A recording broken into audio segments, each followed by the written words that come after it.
بسم الله الرحمن الرحيم. الحاقة ما الحاقة وما أدراك ما الحاقة كذبت ثمود وعاد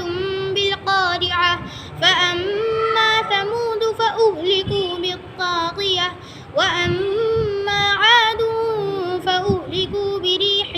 صرصر عاتية سخرها عليهم 7 ليال و8 أيام حسوما فترى القوم فيها صرعى كأنهم أعجاز نخل خاوية فهل ترى لهم من باقية وجاء فرعون ومن قبله والمؤتفكات بالخاطئة